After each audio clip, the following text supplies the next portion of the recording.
లేఖనము ఏమి చెప్పుచున్నది అనే యూట్యూబ్ ఛానల్కి మిమ్మల్ని అందరినీ ప్రేమపూర్వకంగా ఆహ్వానిస్తున్నాము. యేసుక్రీస్తు ప్రశస్తమైన నామంలో మీ అందరికీ వందనాలు. ఈ లేఖనం ఏమి చెప్పుచున్నది అనే యూట్యూబ్ ఛానల్ ద్వారా సమత మనం జనానికి లేదా ఇది చూస్తున్న వారికి నేర్పించడం కోసం కాదు కానీ, లేదా వాళ్ళేదో విని మనం గొప్ప వాళ్ళమని మన దగ్గర నుంచి వాళ్ళేదో తెలుసుకోవాలని కాదు కానీ, మనిద్దరం లేఖనాలను పరిశోధించి తెలుసుకుంటున్నప్పుడు వచ్చే ఆ యొక్క సత్యాలు మనిద్దరమే కాకుండా మిగతా వారితో కూడా పంచుకోవాలని చెప్పి ఆలోచనతో ఈ లేఖనము ఏమి చెప్పుచున్నది అనే యూట్యూబ్ ఛానల్లో ఈ వీడియోస్ పెడతాం జరుగుతుంది. రక్షణ అంటే ఏంటండి? ఈ రక్షణ అంటే చాలా మందికి తెలీదు. ఎక్కువగా క్రైస్తవుల్లోనే చాలా మందికి రక్షణ అంటే ఏంటో తెలీదు. రక్షణ పొందావా అని అడుగుతా ఉంటారు. చాలా మంది ఉద్దేశము రక్షణ పొందావా అని అంటే వాళ్ళ అర్థం ఏంటంటే బాప్తిజం తీసుకున్నావా అని అర్థం. కానీ బైబిల్ దానికి భిన్నంగా చెప్తుంది, లేఖనము దానికి భిన్నంగా చెప్తుంది. సో రక్షణ అంటే ఏంటో మన యూట్యూబ్ ఛానల్కున్న ఆ నేమ్ ప్రకారమే దాన్ని లేఖనం ఏం చెప్తున్నది రక్షణ అంటే ఏంటో మనం ఏం చేద్దాము. రోమిలకు రాసిన పత్రిక అపోస్తలుడైన పౌలు రోమిలకు రాసిన పత్రిక 5వ అధ్యాయం 9-10 వచనాలు మనము చూస్తే ఈ విధంగా రాసి ఉంది. కాబట్టి ఆయన రక్తము వలన ఇప్పుడు నీతిమంతులుగా తీర్చబడి మరింత నిశ్చయముగా ఆయన ద్వారా ఉగ్రత నుండి రక్షింప ఏలయనగా శత్రువులమై ఉండగా ఆయన కుమారుని మరణము ద్వారా మనము దేవునితో సమాధానపరచబడిన ఎడల సమాధానపరచబడిన వారమై ఆయన జీవించుట చేత మరి నిశ్చయముగా రక్షింప. చూడండి ఇక్కడ ఎలా ఉంది రక్షణ అంటే దేవునితో సమాధానపరచబడిన ఎడల సమాధానపరచబడిన వారమై అని రాస్తుంది. పైన ఏముంది 9వ వచనంలో చూడు సమత 9వ వచనంలో ఏముంది? ఉగ్రత నుండి రక్షింపబడదుము. అంటే ఏ ఉగ్రత అంటే దేవుని నుండి వచ్చే ఉగ్రత నుండి దాని అర్థం. సో ఒక వ్యక్తి రక్షణ కలిగి ఉన్నాడు అని అంటే అర్థం ఏంటంటే దేవుడి ఉగ్రత నుండి తప్పించబడటం. అది కరెక్టే, దేవుని ఉగ్రత నుండి తప్పించబడటం, రక్షించబడటం. అది ఎలా సాధ్యమైన వాక్యం ఇక్కడ సెలవిస్తుంది చూడండి. ఇదే అధ్యాయంలో మనం 5వ అధ్యాయం 1వ వచనము, అలాగే ఇప్పుడు చదివాం కదా 9వ వచనం, ఆయన రక్తము వలన ఇప్పుడు నీతిమంతులుగా తీర్చబడి అని రాస్తుంది. చూడు తర్వాత 10వ వచనంలో ఆయన కుమారుని మరణము ద్వారా మనం దేవునితో సమాధానపరచబడిన ఎడలా అని రాస్తుంది. అంటే ఈ రక్షణ ఎలా వస్తుంది అంటే ఆయన కుమారుని ద్వారా రక్షణ వస్తుంది. ఈ 5వ అధ్యాయం 1వ వచనంలో చూడు ఏమని రాస్తుంది? విశ్వాస మూలమున మనం నీతిమంతులుగా తీర్చబడి చూడు అంటే నీతిమంతులుగా రక్షణ కలిగి ఉండటం అనేది ఎట్లా అంటే నీతిమంతులుగా తీర్చబడటం ద్వారా మనం దేవునితో సమాధాన స్థితి వస్తుంది. అంటే నీతిమంతులుగా తీర్చబడితే ఏమొస్తుంది? రక్షణ వస్తుంది. ఇప్పుడు ఆ నీతిమంతులుగా ఎలా తీర్చబడతాం? అక్కడ ఏమని రాస్తుంది? విశ్వాసము మూలమున అని రాస్తుంది. సో రక్షణ అనేది మనం నీతిమంతులుగా మార్చబడతాం అనే దాన్ని బట్టి వస్తుంది. ఆ నీతిమంతులుగా ఎలా మార్చబడగలుగుతున్నాము? విశ్వాసం మూలముగా మార్చబడతాం. ఎఫెసీయులకు రాసిన పత్రిక ఒకసారి లేఖనమును పరిశోధిస్తే 2వ అధ్యాయం 8-9 వచనాలు చూడండి. పేజ్ నెంబర్ 174, పేజ్ నెంబర్ 174లో ఉంది. చూడు ఏమని ఉంది? 2వ అధ్యాయం 8-9 వచనాల్లో ఏమని ఉంది చూడు. మీరు విశ్వాసము ద్వారా కృపచేతనే రక్షింపబడి ఉన్నారు. ఇది మీ వలన కలిగినది కాదు, వరమే. ఇది క్రియల వలన కలిగినది కనుక ఎవడును పడదు. చూడు ఏమని ఉంది? విశ్వాసము ద్వారా కృపచేతనే రక్షించబడుతున్నారు అని ఇంకోటి ఏమని రాస్తుంది? రక్షింపబడి ఉన్నారు. సో విశ్వాసము ద్వారా మనం ఏమవుతున్నాము? రక్షించబడుతున్నాము. క్రియల ద్వారా కాదని కింద ఏమనుంది? ఇది మీ వలన కలిగినది కాదు. అంటే రక్షణ పొందడానికి మనం ఏం చెయ్యట్లా దాని అర్థం. ప్లస్ అది దేవుని వరం. అంటే ఏంటి? గిఫ్ట్. మనం ఏమి చేయకోకుండా ఫ్రీగా ఇచ్చేది ఏంటిది? దాని కింద ఏమనుంది? అది క్రియల వలన కలిగినది కాదు గనక ఏంటంట? క్రియల వలన కలిగినది కాదు గనుక. చాలా మంది క్రియల ద్వారా వాళ్ళు ఏం అవుతున్నారు, రక్షింపబడుతున్నారు భ్రమలో ఉంటారు. ఇప్పుడు మంచి కార్యాలు, పుణ్య కార్యాలు, దాన ధర్మాలు. కొంతమంది క్రైస్తవుల్లోనే ఉండే అపోహ ఏంటి, వాళ్ళు నీతిగా బ్రతుకుతున్నారు కాబట్టి క్రైస్తవుల్లో అంటే పేరుకే క్రైస్తవులు, వాళ్ళలో ఉండే అపోహ ఏంటి, వాళ్ళు చేసే భక్తిని బట్టి వాళ్ళు పరలోకం వెళ్ళిపోతామని అనుకుంటారు. కానీ అది కూడా కాదు. సో రక్షణ అనేది ఎట్లా వస్తుంది, ఉచితమైన కృప అది విశ్వాసము ద్వారానే, కృప ద్వారానే వస్తుంది తప్ప మన క్రియలతో దాన్ని ఏం చేసుకోవట్లేదు, సంపాదించుకోవట్లేదు. మన క్రియలు దేవుని దృష్టి కంట మురికి గొడ్డల్లాగా ఉందంట. మురికి గొడ్డలు అంటే అంటే లేడీస్కి పీరియడ్స్ వస్తుంది కదా, పీరియడ్స్ అప్పుడు వాడతారు శానిటరీ ప్యాడ్స్. అలాంటి శానిటరీ ప్యాడ్స్ ని పాతకాలం రోజుల్లో మురికి గొడ్డలని రాసేవారు. అర్థమైందా? ఓకే.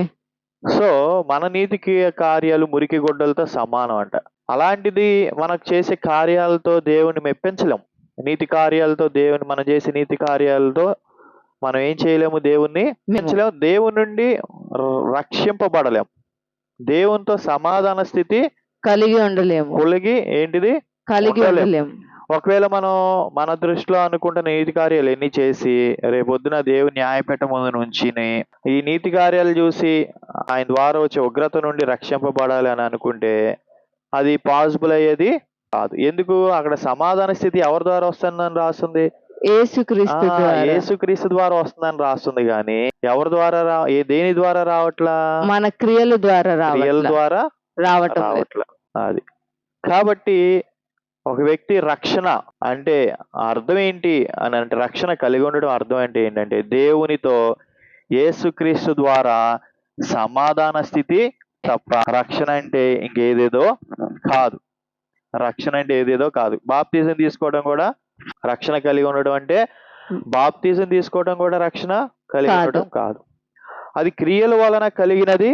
అది ఎవడను అతిశయపడ వీలు లేదంట. ఎవరు కూడా ఏం అవ్వకూడదంట, అతిశయపడ వీలు లేదంట. అర్థం ఏంటి, ఫర్ ఎగ్జాంపుల్ నాకు ఎవరన్నా ఒక 10,000 గిఫ్ట్ గా ఇచ్చారు. వాళ్ళు వచ్చి ఇది 10,000 నీకు గిఫ్ట్ గా ఇచ్చాను అన్నారు. కానీ నేను మనసులో ఏమనుకుంటున్నాను, ఎప్పుడో నీకు వాళ్ళకి నేను ఏదో చేసి ఉంటాను కదా సహాయం, లేదా అప్పుడెప్పుడో మంచి చేశాను కదా, ఆ మంచికి కృతజ్ఞతగా వీళ్ళు ఏం చేశారు, ఈ 10,000 ఇచ్చారు నేను అనుకుంటున్నా. కానీ అతను వచ్చి గిఫ్ట్ అన్నాడు. అతను గిఫ్ట్ అన్నాడు అంటే అర్థం ఏంటి, ఉచితంగా ఇచ్చాడు. అంటే మనం ఏం చేసాం ఏం చేయలేదు అనే దాన్ని బేస్ చేసి కాకుండా అతనికి ఇవ్వాలనిపించింది కాబట్టి ప్రేమతో ఇచ్చాడు. నేనేమనుకుంటున్నా, మనం ఒకసారి ఏదో పని చేసాం కాబట్టి ఆ 10,000 గిఫ్ట్ గా అతను అనుకుంటాడు, కానీ నేను అనుకోకపోవటం బట్టి ఏమనుకుంటా, ఇది నేను చేసిన పని వల్ల వచ్చినది. అప్పుడు నేను ఎప్పుడో చేసిన అతనికి ఏదో నేను జీవితంలో చేసిన ఒక మేలుని బట్టి, ఒక టీను బట్టి వచ్చిందని నేను అంట. కానీ అది గిఫ్ట్ అని అన్నప్పుడు, ఉచితంగా గిఫ్ట్ అని అంటున్నప్పుడు నేను దాని గిఫ్ట్ లా చూడలేకపోతున్నా. ఎందుకు, ఇదివరకు ఏదో ఒక పని చేసి ఉన్నాం కాబట్టి, వాళ్ళకి ఏదో మేలు చేసి ఉన్నాను కాబట్టి ఏమనుకుంటాను, గిఫ్ట్ కాదని అనుకుంటా. అతిశయానికి గురవుతా. ఏమవుతా, అతిశయపడతా ఉంటా. అరే నేను చేశాను కాబట్టి నాకు అతను ఏం చేసాడు, ఇది గిఫ్ట్ గా ఇచ్చాడు, ఇది ఇచ్చాడు అనుకుంటాను, గిఫ్ట్ అనుకోను.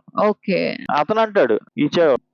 కాబట్టి ఇది జనరల్ గా లోక నానుడి, లోకంలో ఇలా జరుగుతుంది, లోకం తీరు. కానీ వాక్యంలో ఎలా ఉంది, ఉచితమైన కృప, ఉచితముగా నీతిమంతులుగా, అది క్రియల వలన కలిగినది కాదంట. సమతది అదేంటంట, క్రియల వల్ల కలిగినది కాదంట. అంటే పుణ్యకార్యాలు చేసి 10 మందికి అన్నదానం చేస్తే, దాన ధర్మాలు చేస్తేనో కాదు.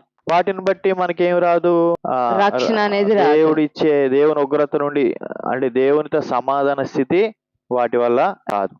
అది ప్యూర్ గా గిఫ్ట్ అంట. అంటే అది వరం, అంటే క్రియల ద్వారా వచ్చిందైతే కాదు. కాబట్టి లేఖనములో రక్షణ ఆలోచన, రక్షణ ఒక వ్యక్తి రక్షించబడ్డాడంటే అది రక్షణ సంపాదించుకున్నాడు అన్న మాట ఏ రోజు వాడకూడదు. సంపాదించుకున్నాడంటే అర్థం ఏంటి, కొనుక్కున్నాడని, అతను ఏదో కష్టంతోనో మంచి అది.